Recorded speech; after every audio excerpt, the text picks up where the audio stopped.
Hola! Avui us presentarem el nostre treball de sapiència.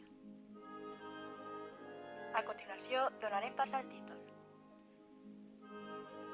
L'actitud dels joves catalanoparlants envers la llengua autòctona. Com podeu veure, és una investigació de la llengua que esteu gastant ara. A continuació, us explicarem les motivacions i els objectius d'aquesta investigació, altres estudis que s'han fet sobre el tema, la metodologia emprada i les conclusions. Motivacions i objectius. Nosaltres ens preguntàvem, per què ha triomfat més la llengua autòctona en certs territoris catalanoparlants? Tanmateix, aquesta pregunta és difícil d'abordar. Per això, vam voler donar-li un enfocament més modern. I vam passar una enquesta destinada principalment als joves de municipis seleccionats de la Comunitat Valenciana, les Illes Balears i Catalunya. Antecedents. Igual com l'anàlisi de l'enquesta a la Joventut de Catalunya impulsada per la Generalitat de Catalunya en 2012, consideràvem que l'interès d'estudiar els usos lingüístics dels joves rau en les pistes que ens poden proporcionar sobre les pràctiques lingüístiques futures de la societat catalana. Perquè una llengua triomfa quan la seva comunitat lingüística es preocupa pel seu futur. En aquest sentit, ens hem centrat en 3 variables. La freqüència d'ús, relacionada amb el present ús de la llengua, la visió de la política lingüística, lligada a la voluntat de fer més, igual o menys promocions per la llengua, i la intenció de transmissió de la llengua, relacionada amb el possible futur ús que se'n farà de la llengua.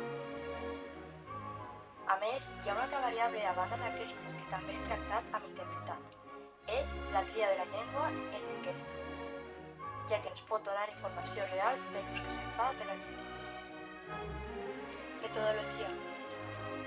Per aspirar a la validesa dels resultats, hem tractat de seguir els esquemes del mètode científic. En primer lloc, hem plantejat el problema. L'actual paper de la llengua en els joves. En segon lloc, hem acotat les variables en els 3 diferents blocs. En el primer es troben l'edat i el territori a què pertany cada enquestat. En el segon, la freqüència d'ús i la tria de la llengua en l'enquesta. I en el tercer, l'actitud envers la política lingüística i la intenció de transmissió generacional. En tercer lloc, hem formulat una hipòtesi. Pensem que la política lingüística ha tingut major abast entre els joves catalans que els valencians i illencs per raons històriques i econòmiques. D'altra banda, també pensem que la generació dels adults utilitza més la llengua autòctona del que ho fan els joves, ja que les noves fonts culturals provinents d'altres països han tingut més influència en els últims.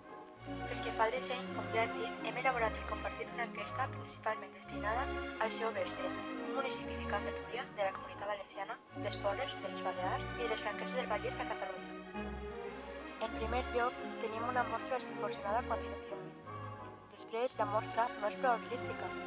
I en tercer lloc, ha pogut haver un possible error per part de l'enquestat o l'enquestador.